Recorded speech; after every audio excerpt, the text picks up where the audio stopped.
di mana saja tempat yang baik berzikir ya, baik untuk berzikir.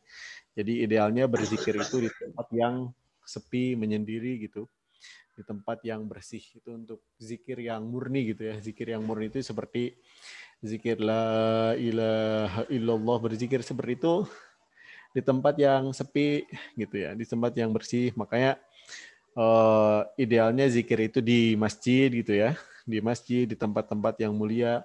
Atau biasanya para kiai itu memiliki kamar tertentu isinya tempat beliau dalam tanda kutip ya berduaan dengan Tuhan gitu. Jadi ada satu zawiyah, ada satu kamar yang tidak diganggu oleh siapapun. Bisa seperti itu ya. Yang kedua, minggu kemarin juga sudah membahas tentang zikir yang dimakruhkan ya. Bukan zikir yang dimakruhkan, tempat yang dimakruhkan untuk berzikir, tempat atau keadaan yang dimakruhkan untuk berzikir, seperti zikir ketika buang hajat gitu ya. Itu dimakruhkan, bahkan bisa mencapai derajat mencapai kategori diharamkan gitu ya. Kemarin saya sudah bertanya kepada pimpinan pesantren ya, pengarsa Abi Ustadz, ini bagaimana toilet yang di Indonesia itu rata-rata bergabung dengan kamar mandi ya. Kemarin saya secara tegas kalau ada toiletnya itu tetap makruh. Tapi kata Abi Ustadz, pengarsa Abi, jadi Imam Syafi'i itu sekali lagi karakteristiknya kan tergantung niat ya, tergantung niat seseorang. Jadi di dalam kamar mandi itu ada lubang lubang tempat kekocoran cai, tempat ngeluarkan cai. Nah itu kita niatkan saja bahwa tempat keluar cai air itu adalah tempat berwudu atau tempat mandi. Maka boleh zikir di situ. Boleh zikir di situ maksudnya kan mau wudu baca basmalah dulu disunahkan, mau mandi disunahkan baca basmalah dulu. Itu menurut pengarsa Abi Ustadz ya. Dimakruhkan zikir ketika khotib sedang berkhutbah. Khotib sedang berkhutbah, sudah fokus saja kepada suara khotib, fitwah-fitwah dari khotib. Terus kemudian dimakruhkan zikir ketika ngantuk. Nah, kemarin saya sudah jelaskan juga zikir ketika ngantuk itu maksudnya zikir yang murni, yang misalnya santri lagi berjamaah berzikir itu makruh ngantuk. Karena urgensi dari zikir itu, selanjutnya nanti dibahas di berikutnya ya, itu adalah kehadiran hati ya, hadirnya hati, menundukkan hati di situ. Bagaimana orang ngantuk bisa menghadirkan hati, mentadaburi makna ya di situ. Dan banyak sekali ya yang dimakruh-makruhkan. Jadi seperti yang saya jelaskan minggu-minggu sebelumnya, bahwa banyak amal perbuatan yang kelihatannya Islami, yang kelihatannya soleh banget, tapi ternyata secara agama, secara syariat tidak. Makanya saya bisa ulang-ulang, amal yang paling terbaik, amal yang paling paripurna adalah innal amala idza kana khalisan wa lam yakun shawaban lam yuqbal. Amal perbuatan jika ikhlas karena Allah Subhanahu wa taala, walam yakun sawaban, tapi tidak benar tata caranya, tidak sesuai syariat, tidak sesuai fikih, lam yukbal, tidak diterima. Wa idza kana sawaban walam yakun khalisan lam yukbal. Jika benar tapi tidak ikhlas, lam yukbal, tidak diterima. Hatta yakuna khalisan sawaban. Sampai amal perbuatan itu ikhlas dan benar. Ikhlas dan benar. Benar ini sesuai fikih. Makanya saya sering menjelaskan bahwa jargon adab dulu sebelum ilmu itu sebenarnya perlu ditanyakan lagi ya. Sebab adab itu, tata krama itu harus senantiasa berlandaskan dengan ilmu. Harus selesai dulu ilmunya. Karena sopan santun tanpa ada ilmu malah jadi gak beres. Misalnya gini, ada perempuan bukan mahramnya, bukan keluarganya gitu ya. Bukan mahramnya, bukan keluarganya, tiba-tiba senyum kepada laki-laki lawan jenis. Apa yang dirasakan? Kita kan GR kan? Kita akan GR, merasakan sesuatu yang berbeda. Nah itu, adab tata krama bagus perempuan senyum, tetapi secara fikih itu nggak boleh. kepada laki-laki. Itu begitu ya. Itu sederhananya seperti itu. Misalnya memahami hadis, ya, memahami hadis. Kullu amrin dzibalin la yubda'u fihi bil hamdalah, atau dalam redaksi lain bismillahirrahmanirrahim fahuwa aqta abtar ajdam. Segala sesuatu yang baik yang tidak dimulai dengan bismillah, tidak dimulai dengan hamdalah, fahuwa aqta. Aqta itu kalau kucing buntutna buntung. Kalau abtar itu binatang itu yang cacat ya, cacat secara permanen. Ada ajdam. Ajdam itu penyakit kulit yang sulit disembuhkan. Jadi maksudnya apa? Qalilul barokah, tidak ada barokah. Oke? Ini mafhum mukhalafah, kesimpulan dari hadis ini adalah bahwa kita tidak boleh membaca basmalah di dalam la yakunu haraman lidzatiha. Tidak boleh baca basmalah dulu kepada sesuatu yang haram lidzatiha secara zatnya. Wala makruhan kadzalika, dan tidak boleh berzikir bismillah dulu terhadap sesuatu yang makruh. Wala min safasi fil umur, dan di dalam sesuatu yang hina, yang jelek gitu ya. Misalnya gini, melakukan zina, naudzubillahi min dzalik. Baca basmalah dulu jangan? Tidak. Atau juga ada haram li aridi. Kalau haram li aridi bagaimana? Haram yang bukan haram yang murni. Contohnya apa? Wudu airnya hasil mencuri. Kan itu sah tapi haram. Nah, haramnya haram aridi namanya. Itu baca basmalah. Basmalah karena wudunya, bukan karena pencuriannya, begitu ya. Sama juga yang makruh. Yang makruh misalnya baca basmalah sesuatu yang makruh seperti melihat terhadap kemaluan gitu ya, ditutup kita ditinggalkan. Itu hukumnya makruh. Bagaimana kalau kita makan jengkol gitu ya, makan pete? Nah, itu makruh tapi makruhnya aridi. Begitu ya. Itu masih boleh, masih disunnahkan untuk membaca basmalah. Dan tidak disunahkan untuk sesuatu yang secara strata itu kurang bagus gitu ya. Misalnya kayak hapunten ya. Kita lagi sasapu tempat sampah, ngebersihan sampah. Pas ngangkat sampahnya maca basmalah, kan kelihatan soleh. Itu padahal tidak dianjurkan. Bahkan makruh membaca itu.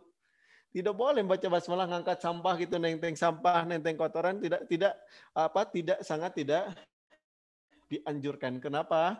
Karena sunan ismi ta'ala ala iktirani bil muhkirat. Karena menjaga nama Allah Subhanahu wa taala, menyandingkan Allah Subhanahu wa taala dengan sesuatu yang kotor. Jadi yang kelihatannya bagus, kelihatannya soleh, itu belum tentu baik menurut syariat. Dan dijelaskan lagi, wa yushtaratu alla yakuna dzalikal amru dzikran bi allam yakun dzikran aslan. Yang selanjutnya, ini bismillah itu juga tidak dianjurkan untuk mengawali zikir yang murni. Misalnya baca la ilaha illallah dimulai dengan bismillahirrahmanirrahim. Apakah itu dianjurkan? Tidak ternyata. Yang umum di antara kita nih, banyak santri yang memulai azan dengan a'udzubillahi minasyaitonirrajim bismillahirrahmanirrahim. Apakah itu dianjurkan? Itu ternyata tidak. Karena itu zikir murni ya. Zikir murni, tidak dianjurkan baca basmalah. Nah, ini kan kelihatannya bagus kan? Kelihatannya bagus. Tapi ilmu harus menjawab ini. Ini kelihatannya benar ya, kelihatannya benar. Itu kan santri langsung protes. Itu kan setiap amal perbuatan yang baik harus dimulai dengan basmalah, harus dimulai dengan hamdalah. Nah, itu ternyata banyak pengecualiannya ya. Seperti juga wa alla yaj'al syari' mabda'a ghairil basmalah wal hamdalah kasolah. Dan tidak menjadikan syariat yang tidak dijadikan syariat itu, yang syariat tidak menjadikan perkara itu sesuatu yang dimulai dengan basmalah. Maksudnya gini, salat definisi apa? Salat itu definisi apa?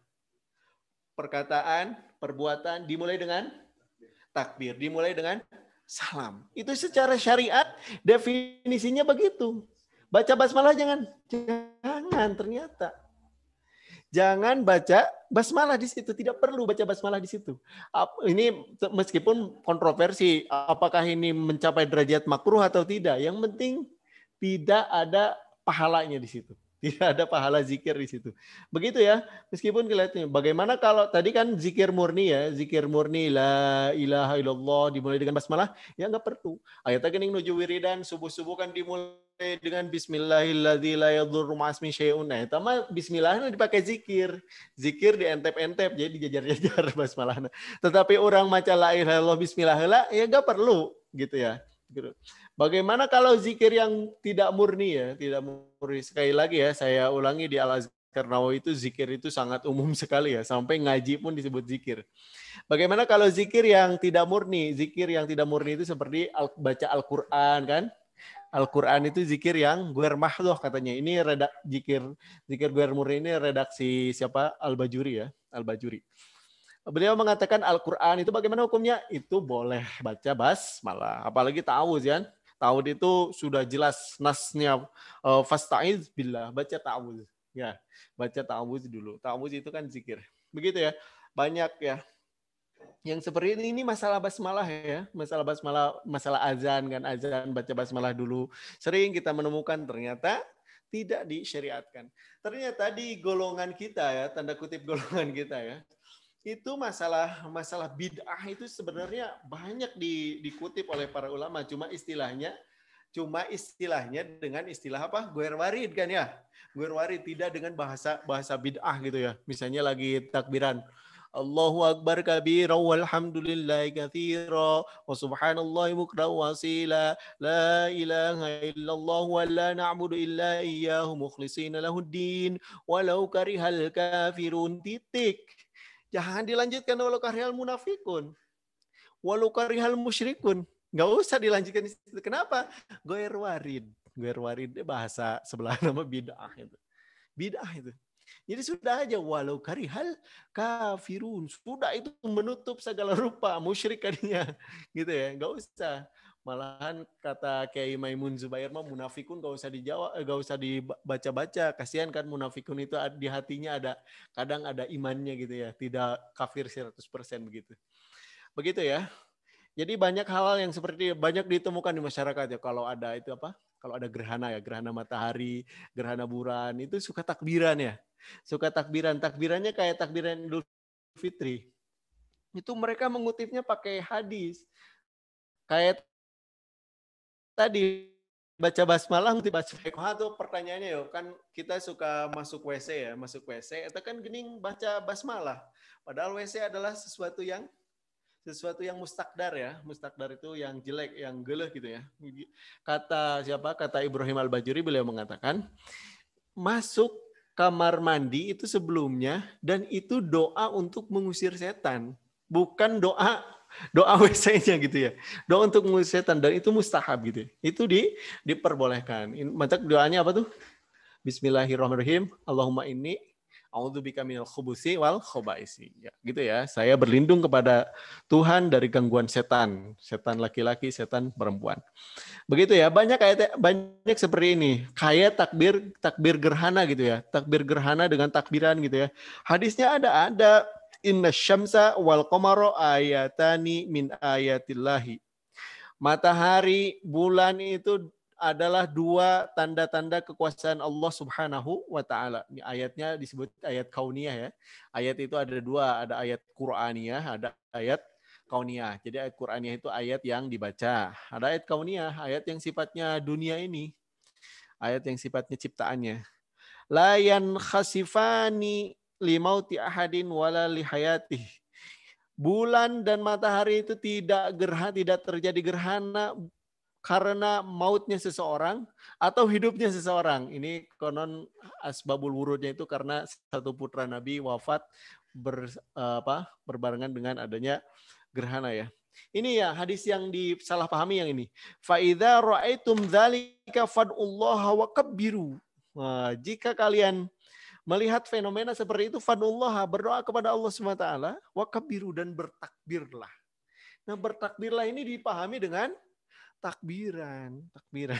Wasallu wa tasaddaqu, salatlah, wa tasaddaqu, dan sedekahlah. Ini takbiran ini, saya jelaskan ya. Ini kita masih hangat, masih masalah Idul Adha ya. Takbiran itu Takbiran itu sejarahnya dimulainya saat siapa?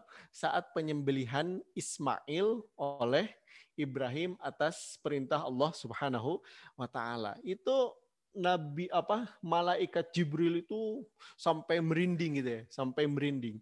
Merinding, orang soleh merinding itu baca takbir. Merinding lihat kesolehan anak, merinding lihat kerelaan seorang ayah menyembelih anaknya gitu ya. Allahu Akbar, Allahu Akbar, Allahu Akbar. Dijawab sama Nabi Ibrahim, La ilaha illallah, wallahu akbar. Dijawab lagi sama Nabi Ismail, Allahu Akbar, walillahil hamd. Itu sejarahnya di situ. Jadi sebenarnya takbir itu memang khusus untuk Id. Takbir itu takbiran, maksudnya takbir. Takbir itu emang khusus untuk Id. Makanya fasalli li rabbika wanhar. Salatlah kepada Tuhanmu wanhar dan sembelihlah. Itu salat itu maksudnya salat Idul Adha. Makanya Idul Adha itu disebut Idul Akbar ya, Id yang paling yang besar. Idul Fitri Id yang kecil. Kenapa? Itu peristiwanya sangat besar seperti itu. Asal muasal takbiran dimulainya dari situ. Makanya sholat Idul Fitri itu dikiaskannya ke Idul Adha. Nggak ada di Al-Quran yang memerintahkan sholat Idul Fitri dikiaskan. Gitu ya. Sampai takbiran pun dikiaskan. Idul Fitri dikiaskan ke Idul Adha. Makanya Idul Adha sama takbirnya dua. Ada takbir mursal, ada takbir muqayyad. Mursal itu apa? Dari maghrib ya, dari maghrib sampai khotib naik mimbar ya. Dari maghrib sampai khotib naik mimbar. Naik mimbar berapa? Mimbar sholat berarti ya. Naik mimbar untuk sholat itu ya. Itu takbir mursal. Ada takbir muqayyad. Takbir muqayyad itu takbir yang dibaca setiap ba'da sholat. Setiap ba'da sholat mulai hari Arafah sore. Mulai hari Arafah sore, subuh. Subuh hari Arafah sampai hari terakhir tasyrik tanggal berapa? 13 ya. Tanggal 13 sore. Sekali lagi, hari Arafah pagi, jadi pas ba'da subuh hari Arafah kan. Habis sahur berarti ya, sahur hari Arafah. Itu takbir. Sampai kapan? Hari tasyrik terakhir yaitu tanggal 13 gitu ya. Itu takbir di situ. Tetapi kan barudak ayeuna mah talakbiron itu burang-burang gitu ya.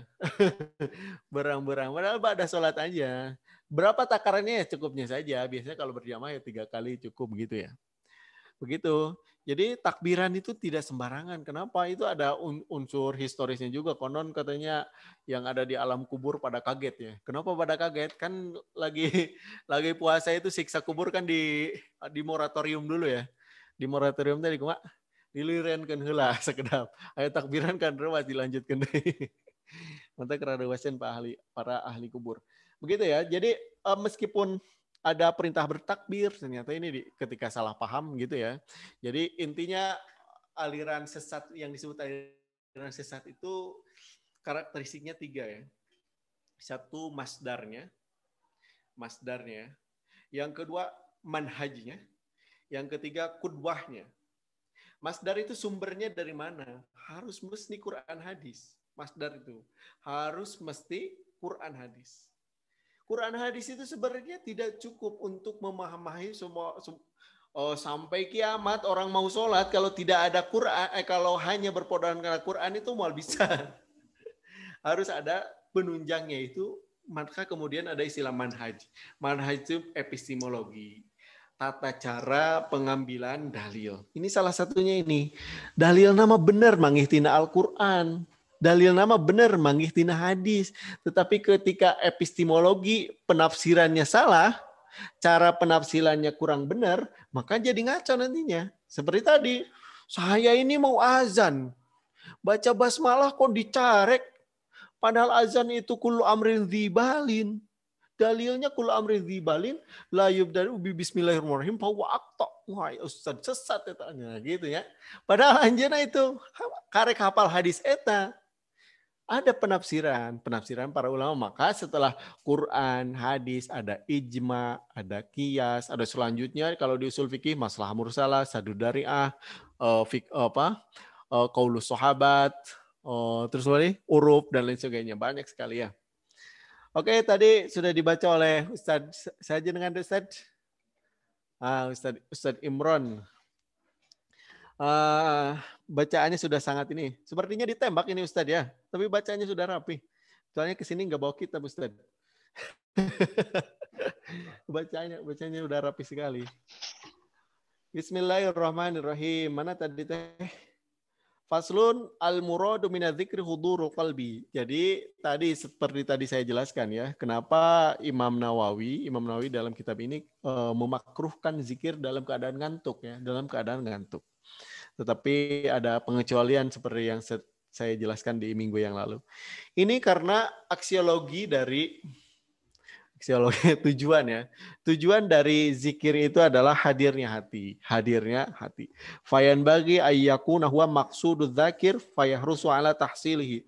Jadi penting seorang penzikir itu hafal apa yang dizikirkannya, wa yatadabbaru ma yadhkuru, dan memikirkan terus memperhatikan apa yang dizikirkan, wa yata'aqqalu ma'nahu, dan setelah memikirkan ditadaburi di wayat ta'akul itu semuanya mirip itu ya. Tadabur, ta'akul itu mirip semua. Jadi dipikirkan betul maknanya ya. Fatadabburu fi dzikri matlubun kama huwa matlubun fil qiraah. Memikirkan zikir itu sangat dianjurkan sekali kama huwa matlubun fil qiraah lishtirakihima fil ma'nal maqsud ya. Walihadza kana al-madhhabu sahih al-mukhtar istihbaba maddi dzakir qaula la ilaha illallah lima fihi min at-tadabbur. Makanya banyak ulama-ulama salaf banyak yang memanjangkan bacaan la ilaha illallah. Maka pas zikir itu biasanya budayanya di Indonesia, kiai-kiai kita baca la ilaha illallah itu 3 kali, itu pelan sekali ya. Itu sangat ditadaburi. La ilaha illallah.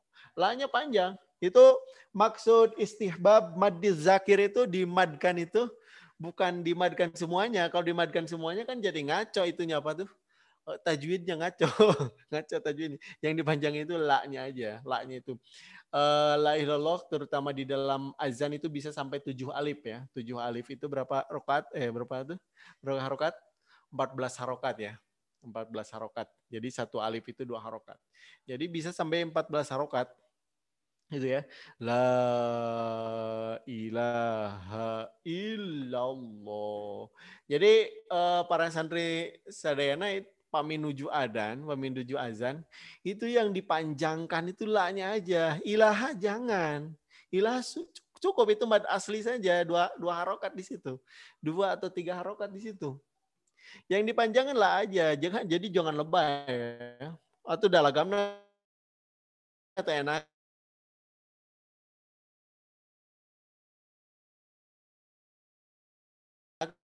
kan dilatih itu supaya lagamna ilaha illallah. Ilahanya cukup 2 aja, 2 ya. Mad zakir itu jadi memanjangkan la-nya saja. Tadaburi karena di situ ada tadabur di situ. Malah sama sama tarekat tertentu kan la ilallah itu ditarik dari bawah dia illallah gitu ya. Itu supaya dirasakan betul gitu. Itu namanya tadabbur ya, tadabbur.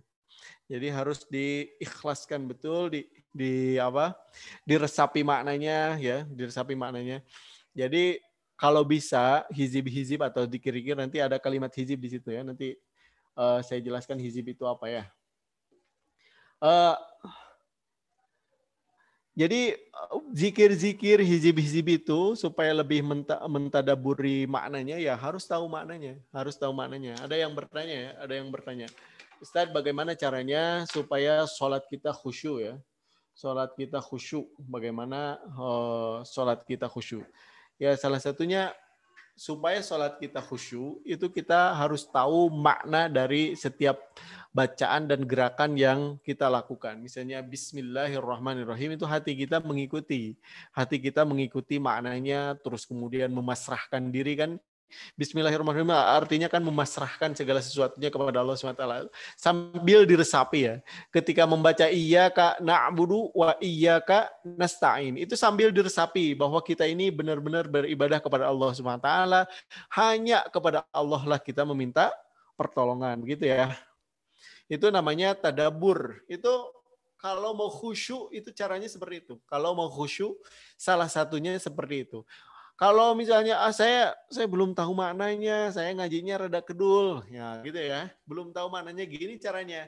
Bacaan yang kita baca di mulut itu diikuti di dalam hati. Makanya yang disebut zikir itu sebenarnya ada di depan ya. Yang disebut zikir itu adalah ketika dikeluarkan di dalam mulut. Supaya apa? Supaya hati ngikuti. Supaya hati ngikutin. Itu di Jurumiyah kan ada ya. Innal kalama lafi fuadi wa innama ju'ilal lisan wa alal fuadi dalila. Kalam itu, perkataan itu, bahasa itu ada di dalam hati. Zikir teh aya dina hate. Lisan itu hanya menunjukkan ada yang di dalam hati.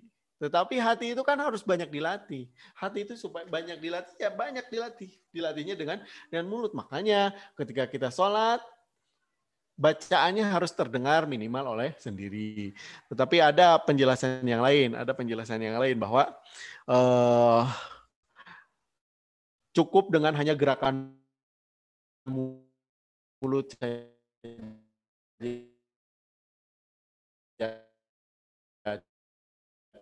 Cukup hanya dengan untuk selanjutnya pasal berikutnya ya. Kan lahu wazifatun minadzikri fi waqtin min lailin aw naharin aw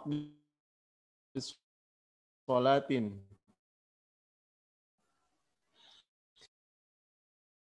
Jadi penting sekali malam atau pada sholat untuk zikir aw halatin min al-ahwali fafatatuha wala yuhmilaha. Jadi apa tuh? Sangat penting sekali orang yang ketinggalan zikir itu diulangi di kodoan. Misalnya alaudane tiap ba'da sholat maghrib ini selalu zikir la ilaha illallah itu 100 kali.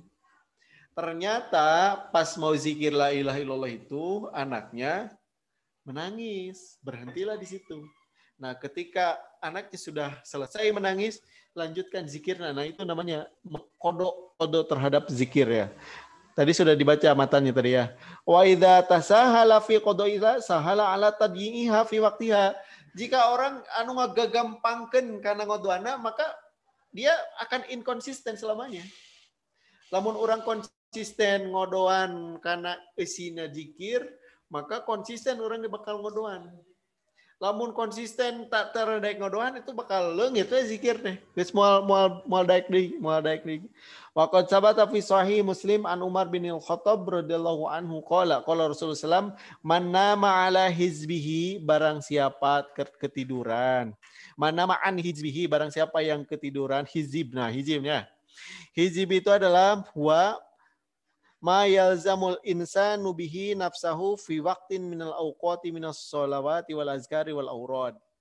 Yaitu hizib itu adalah sesuatu, nah hizib ya, bahasa hizib ya.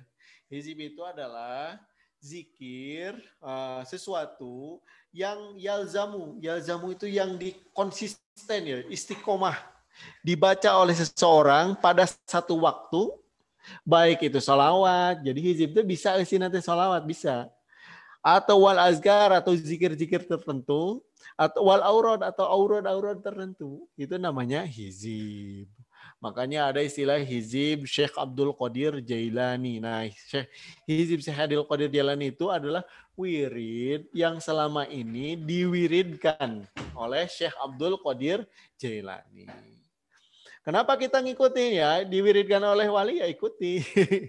Ada hizib Al-Imam Al-Ghazali, ada hizib Al-Imam Asy-Syafi'i. Itu namanya hizib ya. Hizib itu namanya wirid, salawat, zikir yang selama ini yalzamu ya. Yalzamu itu istiqomah ya, nama lain dari istiqomah.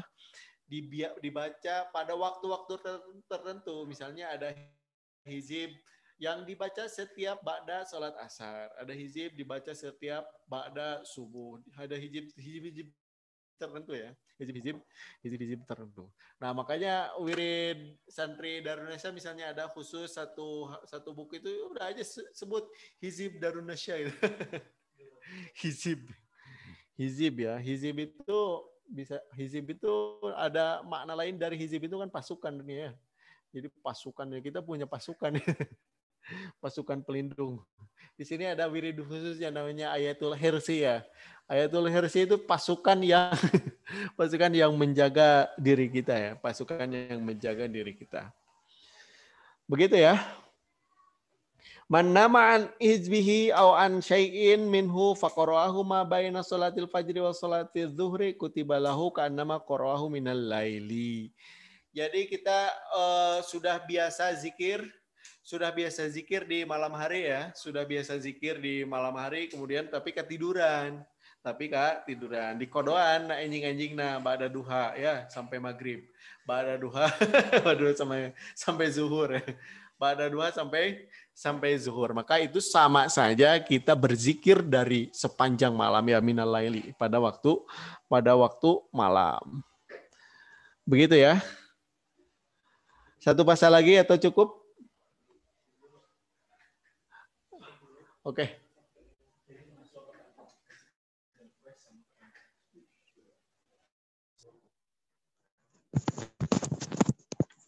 Pada seluruh partisipan yang mempunyai pertanyaan, silakan untuk diajukan melalui kolom chat ataupun bisa langsung mengacungkan tangan.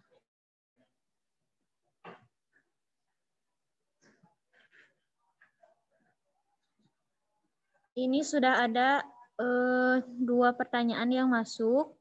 Pertanyaan yang pertama dari orang tua Galih. Assalamualaikum. Maaf kalau saat makan lupa berdoa, katanya cukup baca bismillah al-awwali wal akhiru. Tapi rasanya nggak afdol, jadi saya tetap suka baca lagi doanya. Mohon penjelasan lebih lanjut Bapak Ustadz. Terima kasih.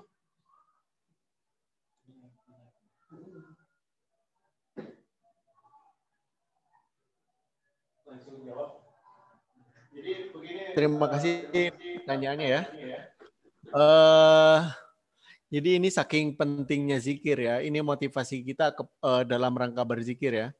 Jadi ketika kita berzikir maghrib, kenapa di pesantren itu rata-rata di pesantren atau di masjid-masjid tertentu, itu zikir yang panjang-panjang itu waktu maghrib dan waktu subuh. Kenapa? Itu kalau kita zikir waktu maghrib itu sama dengan berzikir sepanjang malam.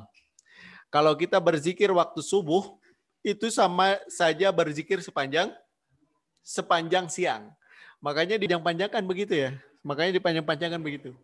Sama juga gini, kita berzikir sebelum makan. Zikir sebelum makan kan doa ya. Bismillahirrahmanirrahim.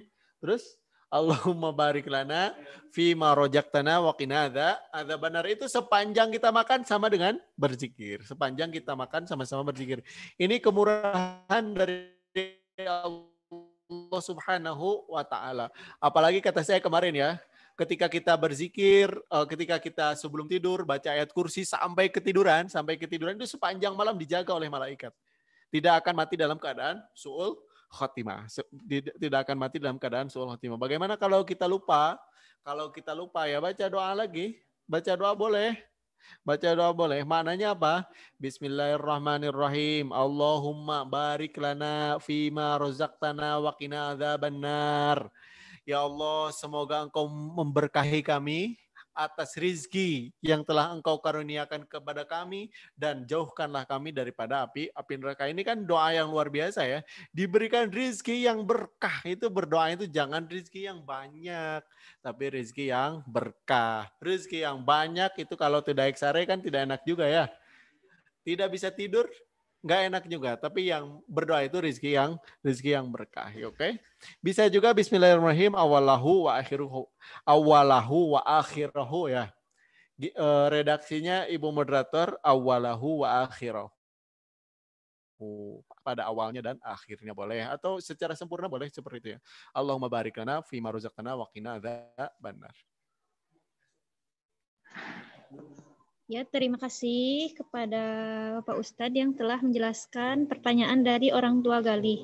Nah, saya ingatkan kembali untuk partisipan yang mengikuti pengajian pada malam hari ini, nanti pada akhir acara akan ada door prize sebesar 150.000 bagi yang beruntung. Nah, sekedar informasi, jadi untuk pengajian rutin ini dilakukan seminggu sekali, tepatnya pada Sabtu malam atau malam Minggu. Dan biasanya itu kami mengundang dari pihak orang tua santri, baik itu santri MI, SMP maupun SMA. Selain itu juga kami mengundang para alumni Pondok Pesantren Rajaul Huda Darun Nasya dan mengundang dari umum, seperti itu. Ini sudah ada 3 pertanyaan yang masuk. Kita lanjutkan ke pertanyaan yang kedua dari Ibu Putri Nurbadri. Assalamualaikum Pak Ustadz, mohon maaf izin bertanya. Kalau misalkan ada seseorang yang menyampaikan salam, didahului dengan membaca basmalah, apakah salam itu sebaiknya kita wajib menjawabnya, atau jika tidak dijawab pun tidak apa-apa? Mohon penjelasannya lebih lanjut Bapak Ustadz. Oke, masalah baca salam. Suara jadi bersuara saya. Masalah baca salam. Salam itu termasuk zikir yang murni tadi ya. Termasuk zikir yang murni tadi. Itu sebenarnya tidak dianjurkan baca basmalah dulu. Jadi Bismillahirrahmanirrahim. Assalamualaikum warahmatullahi wabarakatuh. Itu sebenarnya tidak perlu juga. Begitu. Kalau cara menjawabnya ya jawab aja. Kita kan jawab salam, bukan jawab basmalahnya ya. Bukan jawab basmalahnya. Jadi kita jadi double suaranya. Jadi ini sangat penting sekali ya, sangat penting sekali. Ada satu kelompok yang dalam tanda kutip ya, ketika berkhutbah atau berceramah itu tidak baca basmalah dulu. Tidak baca basmalah dulu, tidak baca salam dulu. Jadi dia tidak baca salam dulu, langsung naik mimbar. Alhamdulillahirabbil alamin wassalatu wassalamu ala asyrofil mursalin. Alasannya tidak ada hadis yang menjelaskan itu ya. Padahal saya jawab. Itu yang tidak ada assalamualaikum itu dalam khutbah Jumat atau khutbah yang lainnya. Ketika khutbah Jumat itu makanya assalamualaikum itu sebelum azan. Benar nggak? Assalamualaikum itu sebelum azan. Sebelum azan. Makanya assalamualaikum itu alasannya karena assalamualaikum itu bukan bagian dari khutbah. Sekali lagi, assalamualaikum itu bukan bagian dari khutbah. Makanya assalamualaikum diselang heula ku azan gitu ya. Habis selesai khutbah, itu assalamualaikum lagi jangan. Itu tidak perlu. Kenapa? Karena khutbah itu, saya ulangi, khutbah itu adalah pengganti 2 rakaat zuhur. 2 rakaat zuhur yang tadinya 4 rakaat, 2 rakaatnya dicana kangge khutbah. Begitu ya. Tidak perlu assalamualaikum lagi di situ, begitu ya. Jadi kalau di luar khutbah Jumat, di luar khutbah Id, baca salam lagi, jangan baca salam lah. Sebelum ceramah baca salam. Itu ada di Al-Azkar An-Nawawiyah ya, setelah pasal yang ini. Setelah pasal yang ini ada ya, baca assalamualaikum.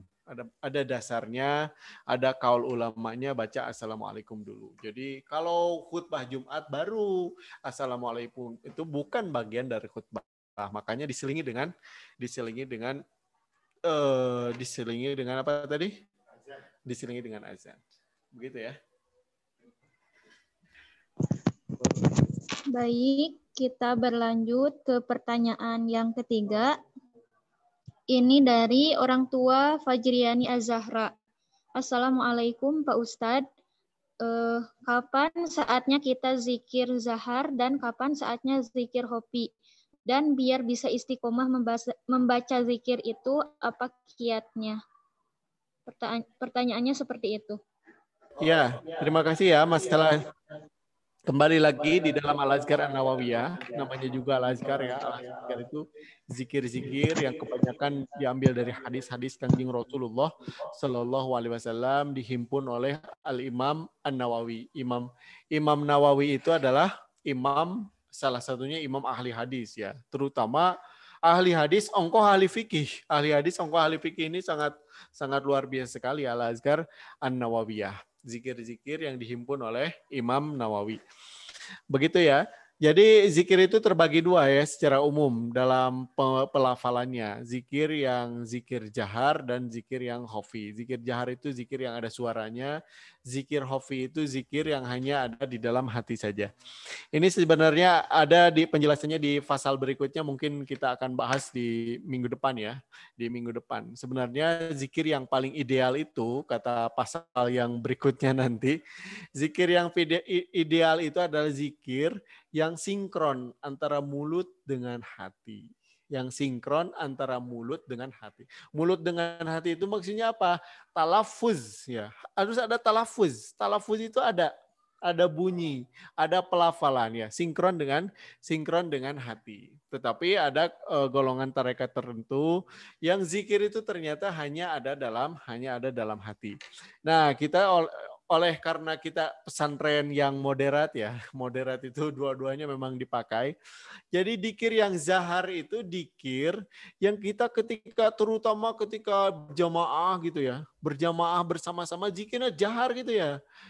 Bacalah Israel sing tarik supaya meresapi, supaya menikmati, supaya henteu nunutan. Supaya tidak ngantuk. Belajar lagi. Sambil belajar, zikir bersama-sama begitu ya. Zikir bersama-sama. Nah, dikir khafi itu dikir lagi diam gitu ya.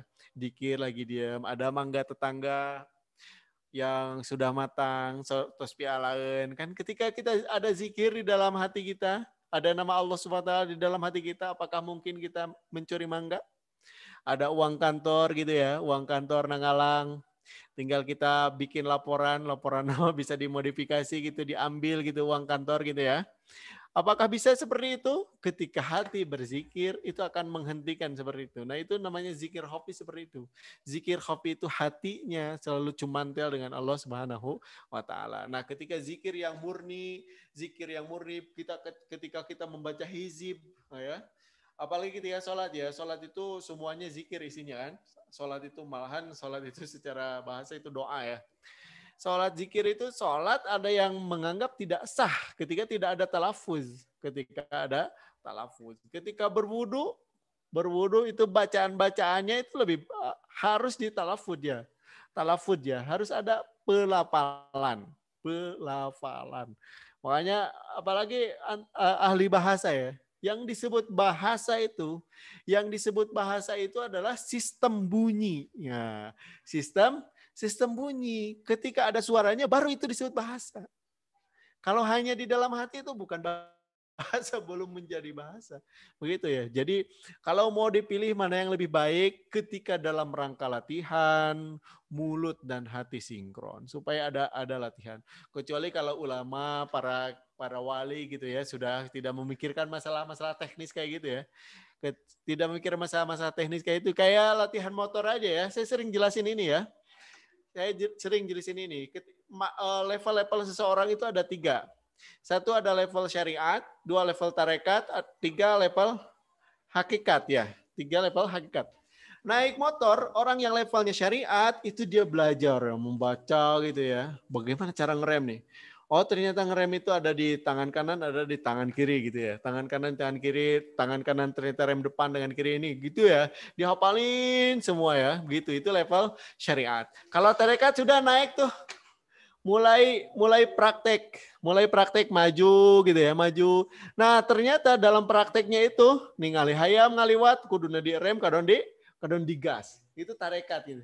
Itu masih latihan, masih belum sinkron antara ilmu dengan praktek. Gitu ya. Yang terakhir ada level hakikat. Level hakikat. Orang yang mengendarai motor pakai kupling, giginya nggak ada tulisan gigi berapanya itu sudah hafal ya. Tok, ketika ada hayam di situ tidak memikir lagi mana rem nih. Wah, ketika ada tanjakan ini kita lagi gigi berapa ini nih? Takut mundur lagi. Enggak mikir kayak gitu. Orang yang sudah level hakikat sudah nggak level kayak gitu. Gitu ya, sudah nggak level kayak gitu. Kayak Ustadz lagi baca kitab ya, lagi baca kitab. Kalau orang yang pemula level syariat ternyata baca kitab pun ada level-levelnya. Kalau yang level syariat baca kitab itu mikir. Yan bagi, yan bagu ya. Yan bagi, in bago, yan bagi. Gitu di tasrif gitu. Terus praktek berlanjutnya ke level tarekat, yan bagi ini fi'il mudhari ternyata. Fi'il mudhari ujungnya pakai iya berarti ada haraf elatnya begitu ya. Tetapi kalau sudah level hakikat di dalam membacanya yan bagi, sudah baca yan bagi, gak mungkin baca yan bagu gitu. Sudah levelnya hakikat gitu ya. Sudah luar biasa. Sama dengan zikir gitu ya. Zikir kalau kita masih pemula masih mikir kopi, zikir jahar masih mikir. Kalau sudah levelnya ma'rifat itu sudah bagian kita ya, termasuk saya sendiri itu ya. Tidak masih harus banyak berlatih. Begitu ya, Ibu moderator silakan. Ya, ini masih ada chat yang masuk, pertanyaan yang masuk. Ada 3 lagi. Yang keempat, pertanyaan yang keempat itu, Assalamualaikum Ustadz, izin bertanya, apa perbedaan dari ta'akul dan tadabur? Dan cumantel itu apa? Apa ta'akul tadi? Di dalam bacaan yang mana? Oh iya. Tadi saya sudah ulangi ya, ta'akul dengan tadabur ya, tadabur. Kita sering mendengar ya, tadabur alam. Tadabur dengan ta'akul. Baik, kalau tadabur itu saya rasa larinya ke perasaan ya, tadabur. Jadi merasakan bahwa ini ketika kita melihat sesuatu yang besar gitu ya, sesuatu yang besar, misalnya peristiwa apa tadi, peristiwa gerhana, kan itu tanda-tanda kekuasaan Allah SWT. Apa yang dilakukan? Allahu Akbar, itu sambil ditadaburi, dirasakan bahwa ini adalah kekuasaan Allah Subhanahu wa Ta'ala. Kalau ta'akul ini kita langsung berpikir, larinya ke sini kalau ta'akul. Berpikir larinya ke otak begitu ya, larinya ke otak. Makanya ketika bertakbir itu sering kita jumpai ya, ketika bertakbir itu yang paling penting adalah merasa diri kita ini adalah kecil sekali di hadapan Allah Subhanahu wa Ta'ala. Jangan sebaliknya. Ketika kita bertakbir Allahu Akbar, kita merasa lebih besar daripada yang lainnya. Kita merasa punya jemaah yang banyak sekali. Takbir di situ. Sombong di situ. Itu bertolak belakang dengan kalimat-kalimat takbirnya. Ketika kita bertakbir, kita ini kecil. Makanya ketika ada gerhana, fakabbiru, bertakbirlah bahwa ini tanda kekuasaan Allah SWT. Maka isi di dalam khutbah gerhana itu isinya tentang fenomena alam semesta. Dan yang paling penting di dalam khutbah khutbah gerhana itu yang paling penting isinya adalah bahwa alam semesta ini tidak kekal. Alam semesta ini tidak kekal, pasti selesai. Ini suatu saat matahari, kan sekarang matahari hanya ditutup sebagian, bulan hanya ditutup sebagian, nanti suatu saat matahari akan terbit di barat. Bulan tidak terlihat lagi. Itu isinya harus itu. Maka takbir di situ. Allahu Akbar, kita ini kecil di hadapan Allah SWT. Bukan sebaliknya. Ketika bertakbir, sambil menzolimi orang lain. Takbir, serang, bunuh. Itu menyalahi dari ketakbirannya. Begitu ya. Itu namanya tadabbur. Tadabbur merasakan bahwa kita ini kecil. Nah, di antara yang disunnahkan ketika bertakbir itu, tapi takbirnya takbir Allahu Akbar ya, bukan takbir-takbiran. Satu ketika gerhana tadi, yang kedua ketika ada kebakaran. Kebakaran ini saya ini tidak mampu nih untuk memadamkan api ini. Takbir di situ. Allahu Akbar, ini kekuasaan Allah. Begitu. Terus kemudian ketika ada hujan yang lebat sekali, ada halilintar di situ, takbir di situ, Allahu Akbar.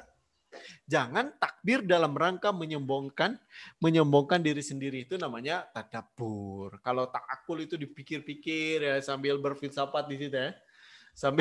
Sambil berfilsafat tentang fenomena alam semesta ya. Itu penjelasannya itu sebenarnya dari ayat yang sudah saya kutip sebelumnya di surat Ali Imran ya. Inna fi khalqis samawati wal ardi wa ikhtilafil laili wan nahari laayatil liulil albab. Dalam penciptaan langit, penciptaan bumi, pergantian siang dan malam laayatil liulil albab. Itu merupakan tanda-tanda bagi orang yang berpikir, orang yang berpikir dan kumaha alladzina yadhkurunallaha qiyaman wa qu'udan wa 'ala junubihim wa yatafakkaruna fi khalqis samawati wal ard. Yaitu orang yang berzikir kepada Allah, selalu ingat kepada Allah dalam keadaan berdiri, dalam keadaan duduk, dalam keadaan terlentang, dan selalu memikirkan tentang penciptaan langit dan bumi. Nah, ini namanya ta'akul itu di situ.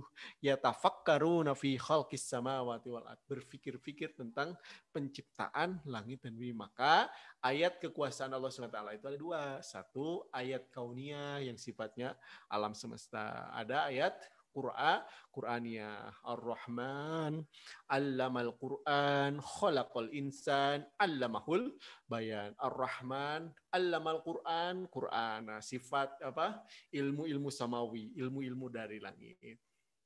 Terus apa? Khalaqal Insan, ini ilmu-ilmu humaniora, ilmu-ilmu kebahasaan. Terus kemudian Allamahul Bayan, ini ilmu-ilmu eksak tentang kealaman. Dari mana kita tahu alamul bayan itu ilmu-ilmu eksak? Itu kan itu. Selanjutnya asyamsu wal qamaru bihusban gitu ya. Itu tentang alam semesta. Itu Allah sudah menjelaskan itu filsafat ilmu tingkat tinggi itu kan. Filsafat ilmu tingkat tinggi. Jadi Allamal Quran itu tentang alam semesta, tentang wahyu samawi. Terus kemudian khalaqal insan, ini humaniora. Terus kemudian Allamahul Bayan, ini eksakta ini tentang alam semesta, penciptaan langit, penciptaan bumi, begitu ya. Ya. Makanya kalau santri yang paripurna itu ketika dia allamal Quran, dia maksimalkan doanya, dia maksimalkan zikirnya nih, kesimpulannya. Dia maksimalkan doanya, dia maksimalkan zikirnya, dia maksimalkan ngajinya, wiridnya, zikirnya dan seterusnya. Tapi Allamahul Bayan, dia juga memaksimalkan unsur-unsur kausalitas seperti hukum-hukum kealaman. Apa hukum-hukum kausalitas tuh? Ketika usaha, ngiring usaha. Ketika kamu pingin dapat nilai yang besar, kamu usaha, belajar sebaik-baiknya. Itu unsur-unsur kausalitas. Maka orang yang sempurna itu seperti itu. Allamal Quran, Allamahul Bayan. Jadi doanya mantap, ikhtiarnya mantap juga, begitu. Jadi unsur-unsur kausalitas. Tetapi unsur-unsur kausalitas kan tidak berlaku. Tidak berlaku jika ada mukjizat given dari Allah Subhanahu wa taala. Seperti siapa? Doanya siapa?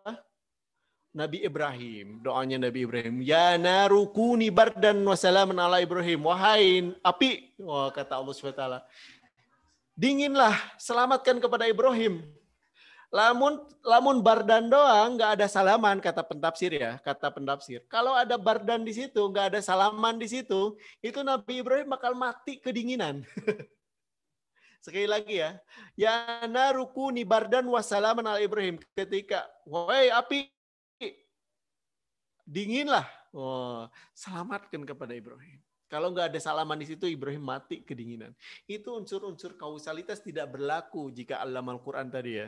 Tetapi santri yang paripurna, jangan hanya zikir, jangan hanya wirid, tetapi maksimalkan ikhtiar. Humaniora di mana posisinya di situ? Khalaqal insan di mana posisinya di situ? Kalau alam Al-Quran sifatnya given ya, diberikan sama Allah secara langsung. Sugan orang pernah gano, ya Allah, pasihan abi celi. Ya Allah, pasihan abi apa mata enggak pernah didoa. Kalau yang khalaqal insan itu sifatnya kita meminta kepada Allah. Nah, doa langsung. Gitu ya. Jadi maksimalkan takwa, doa, ikhtiar. Sekali lagi, takwa itu ya, alam Al-Quran, takwa. Khalaqal insan, doa, minta. Allamahul bayan itu kausalitas, ikhtiar. Itu santri yang sempurna begitu. Ya, terima kasih Ibu Moderator ya. Lupa pertanyaannya barusan ya. Ya, kita ada 3 pertanyaan lagi yang masuk. Terima kasih aja Ibu Moderator.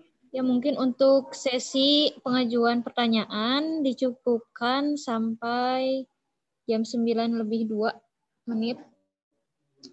Kita langsung ke pertanyaan yang selanjutnya dari Neng Rina Irianti. Saya ingin bertanya, apakah saat kita berzikir kita harus selalu suci dari hadas seperti harus punya wudhu setiap berzikir? Pertanyaannya seperti itu. Ya, terima kasih ya. Ini sudah dibahas di pertemuan kita sebelumnya bahwa idealnya berzikir itu harus di tempat yang suci. Terus kemudian dalam kondisi tubuh sedang tidak dalam keadaan hadas kecil maupun hadas yang suci ya, harus senantiasa suci. Harus senantiasa suci. Maka itu zikir yang ideal seperti itu. Ideal seperti itu. Tapi sekali lagi karena zikir ini paripurna, bukan hanya zikir yang murni seperti itu, maka boleh zikir tidak dalam keadaan tidak dalam keadaan suci boleh. Tidak dalam keadaan kecuali kalau zikir lagi yang tidak murni itu baca Quran kalau dalam keadaan haid itu kan sudah ditanyakan ya minggu sebelumnya bagaimana baca Quran menjaga hafalan dalam keadaan haid ini kalau konsisten mazhab Imam Syafi'i itu kan tidak boleh itu yang masih memberikan kelonggaran itu mazhab Imam Maliki ya. Kenapa mazhab Imam Maliki itu banyak memberikan kelonggaran? Itu dipengaruhi oleh sosial budaya, sosial kultural ya. Kalau Imam Syafi'i hidup di tempat yang banyak air, gemah ripah loh jinawi gitu ya. Kalau Imam Maliki itu hidup di tempat yang kekurangan air, sulit air gitu ya. Jadi banyak mentoleransi yang membatalkan seperti itu. Ya, jadi apa? Jadi memang fikih itu karakteristiknya seperti itu ya. Sangat murunah itu lentur di dalamnya ya. Al-fiqhu yataghayyaru bitaghayyuril amkinah wal azminah wal amwaid ya. Jadi fikih itu hukum itu berubah dengan perubahan situasi, kondisi, bahkan budaya dipengaruhi oleh budaya. Makanya istilahnya ada uruf ya. Ada uruf. Uruf itu budaya bisa dijadikan bisa dijadikan dalil. Makanya seperti kalau istilah Islam Nusantara Islam Nusantara itu sebagai landasan hukum Islam, sumber hukum Islam itu sepertinya sudah tidak perlu. Kenapa? Sudah dari dulu udah ada istilah uruf di situ. Ya, sekali lagi, Islam Nusantara jika maknanya sebagai salah satu sumber hukum Islam sebenarnya tidak perlu. Kenapa? Karena sudah ada uruf di dalam usul fikih. Tetapi Islam Nusantara dalam makna ibadah kita disesuaikan dengan kultur yang ada di Indonesia, misalnya di luar negeri tidak ada marhabaan, di Indonesia ada marhabaan, di luar negeri tidak ada tahlilan, di Indonesia ada tahlilan, itu seperti itu. Nah, itu boleh disebut Islam Nusantara. Tetapi kalau Islam Nusantara dijadikan sebagai sumber hukum Islam, itu tidak perlu, sudah ada uruf di situ. Fikih itu, sekali lagi, fikih itu berubah ya. Makanya Imam Mazhab itu ketika berfatwa, berijtihad itu disesuaikan dengan sosial kultural beliau tempat tinggalnya. Jangankan beda orang, Imam Syafi'i aja orangnya itu juga. Ketika di Baghdad beda dengan di Mesir. Makanya ada qaul qadim, ada qaul jadid. Qaul qadim di Baghdad, qaul jadid di di Mesir gitu ya. Kulturnya beda. Bukan hanya sosiokultural, letak geografis ya. Kalau itu ya. Letak geografis beliau hidup itu berpengaruh. Ya salah satunya ke apa tadi? Ke penfatwaan di dalam masalah berwudu. Ya, ketika berzikir sekali lagi idealnya berzikir itu dalam keadaan suci, tempatnya suci gitu ya. Tetapi dalam rangka berzikir itu dalam keadaan berdiri, duduk, terlentang dan seterusnya dalam keadaan tidak suci ya boleh saja. Begitu ya Teh Rini ya.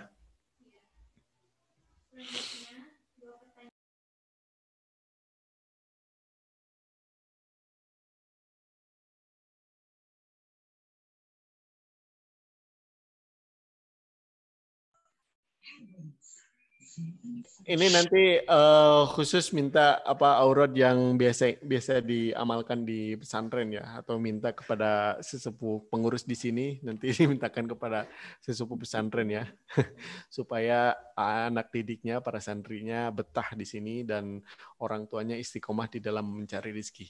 Tetapi begini ya hadirin sekalian, mungkin di sini ada salah satu orang tua ya menyimak. Orang tua yang dengan ikhlas mencari rezeki untuk anaknya yang lagi pesantren, itu hidupnya akan berkah, rezekinya akan senantiasa melimpah berkah. Itu insya Allah akan melimpah berkah. Asalkan ikhlas ya, asalkan ikhlas. Yang nggak ikhlas tuh kayak gini ya, anak budak teh bong-bong tuh pasantren kan gerak. Jadi budak teh juga dipicen gitu. Tetapi ikhlas nih, anak saya ini mau dididik, mau senang ngaji supaya soleh, mendoakan orang tua, membanggakan orang tua, ya itu berkah itu. Orang tuanya berkah seperti itu ya. Berkah ke rizki-rizkinya. Insya Allah.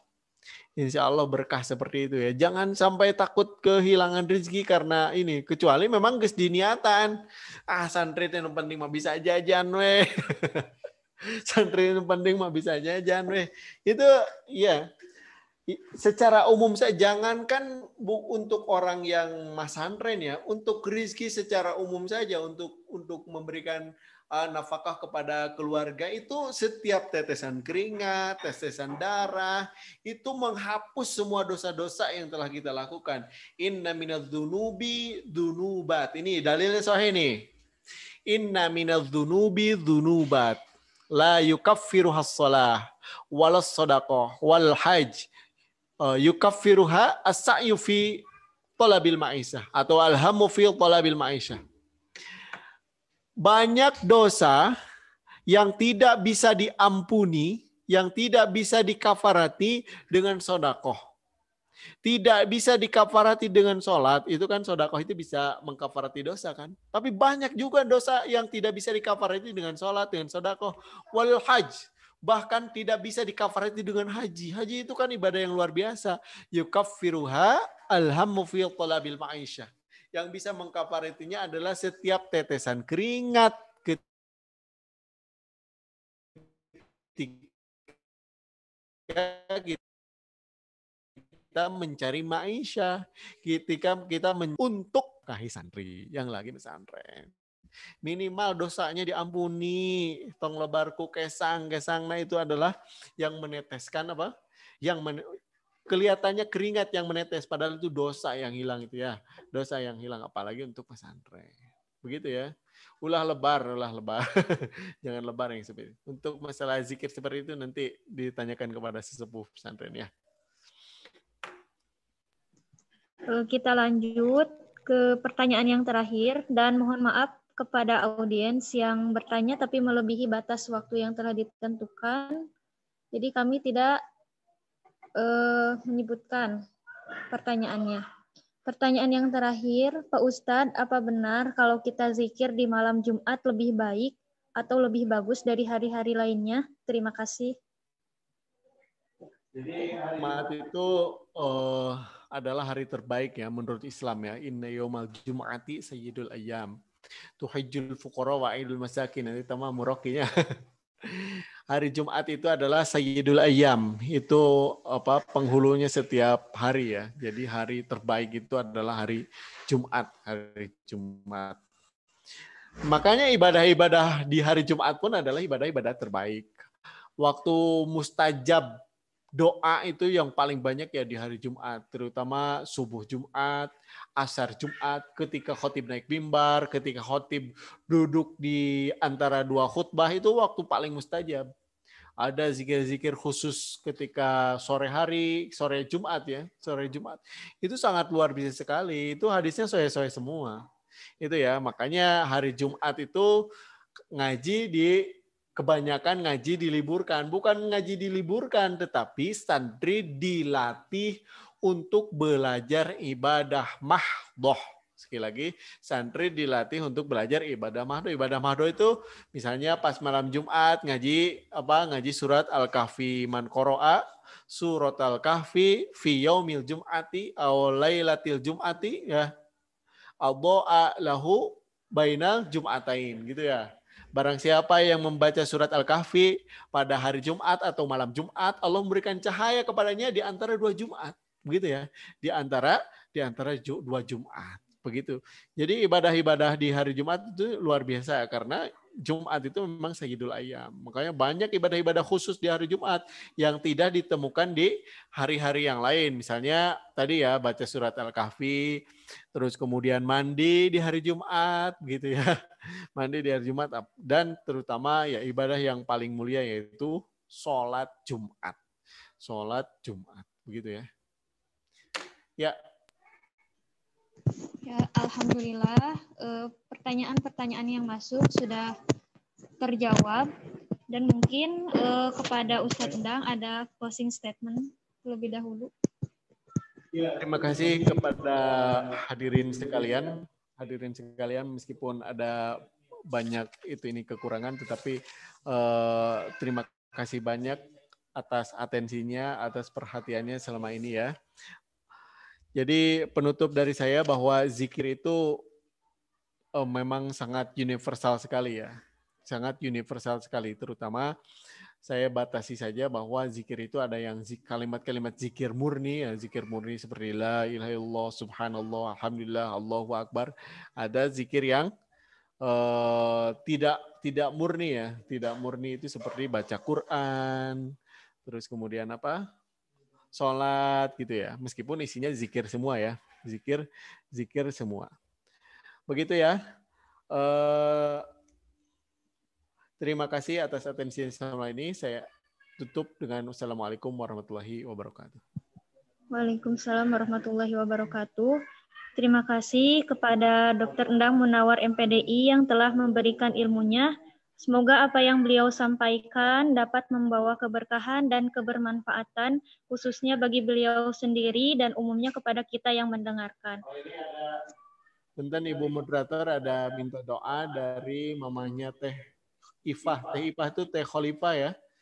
Dulu alumni Darun Nasya pertama, alumni SMA Darun Nasya pertama itu Teh Khalifah ya. Khalifah, beliau ditinggalkan oleh ibunya ya. Nama ibunya Ibu Elis Widaningsih binti Bapak Omod. Semoga beliau Ibu Elis Widaningsih binti Bapak Omod mendapatkan ketentraman di alam kuburnya. Keluarga yang ditinggalkan mendapatkan kesobaran.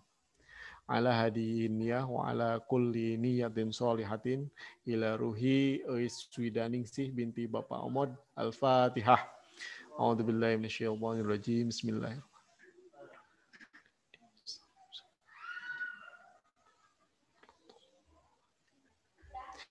Kepada Teh Khalifah saya dan keluarga ikut berduka cita. Semoga diberikan kesabaran dan ibunya mendapatkan surga Firdaus. Amin ya Allah ya rabbal alamin. Amin ya Allah ya rabbal alamin. Sebelum kita menginjak ke acara yang terakhir yaitu penutupan, akan ada dulu pengumuman mengenai door prize. Kepada operator saya persilahkan. Mana? Dah. Assalamualaikum warahmatullahi wabarakatuh. Bapak Ibu yang dirahmati Allah Subhanahu wa taala yang hadir pada kesempatan ini sesuai dengan apa yang disampaikan oleh moderator bahwa di akhir acara akan ada pemberian door prize senilai 150.000. Hadiah ini diberikan oleh Kaligrafi Digital. Kaligrafi Digital itu adalah salah satu karya dari alumni Darunasya. Nah, karyanya senilai 150.000. Jadi nanti ada produk kaligrafi yang akan diberikan dikirim ke rumah pemenang ya. Kaligrafi digital tersebut akan dikirim ke rumah pemenang. Nah, caranya seperti apa? Yang mau yang mau boleh nanti saya hitung untuk raise hand. Jadi ada reaction di Zoom itu untuk memberikan raise hand. Nanti saya hitung 1, 2, 3. Yang paling pertama angkat tangan atau raise hand gitu ya. Tenang, akan ngetip kami dan jangan dulu raise hand. Mau dihitung dulu ya. Videonya diaktifkan dulu, raise hand, videonya aktif. Raise hand-nya nanti hitungan 1, 2, 3 ya. Kalau yang sekarang belum aktif nggak akan dapat door prize senilai 150.000. Ini lumayan, nanti ada yang datang gitu paket tapi tidak dipesan. Wah, lumayan ya. Siap. Yang raise hand tidak on mic on video tidak akan ditanggapi ya. Siap. Raise hand lumayan ini. Kalau beli harus 150.000. Siap. Oke.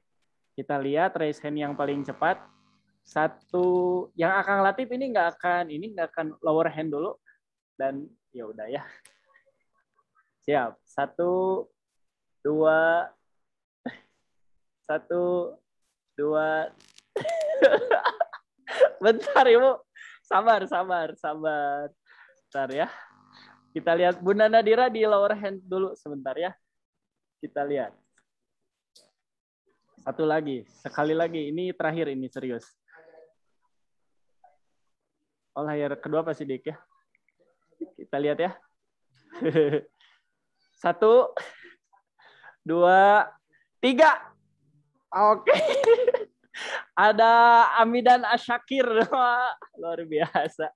Amidan Asyakir sebagai raise hand yang paling pertama nanti akan mendapatkan door prize senilai Rp150.000. Nanti akan dihubungi oleh operator untuk bagaimana teknisnya. Bagi Bapak Ibu yang dirahmati Allah Subhanahu wa taala, kegiatan ini akan dilakukan setiap malam Minggu insya Allah. Mudah-mudahan Allah memberi rezeki umur kepada kita semuanya.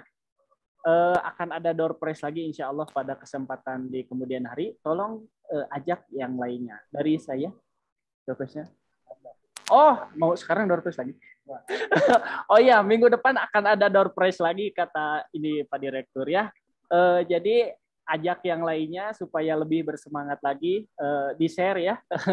Insya Allah jadi amal jariah untuk kita semuanya. Saya pamit, nanti yang menang akan kami hubungi. Terima kasih. Wassalamualaikum warahmatullahi wabarakatuh.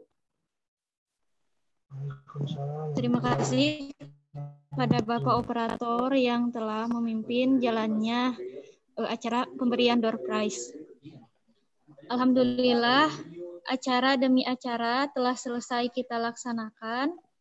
Semoga apa yang kita dapatkan di pengajian kali ini dapat kita terapkan dalam kehidupan kita sehari-hari. Mari kita tutup acara pengajian malam hari ini dengan membaca istighfar. Astaghfirullah Rabbal baraya. Astaghfirullah Mina khotoya. Astaghfirullah Rabbal baraya. Astaghfirullah minal khotoya. Alhamdulillahirabbil alamin.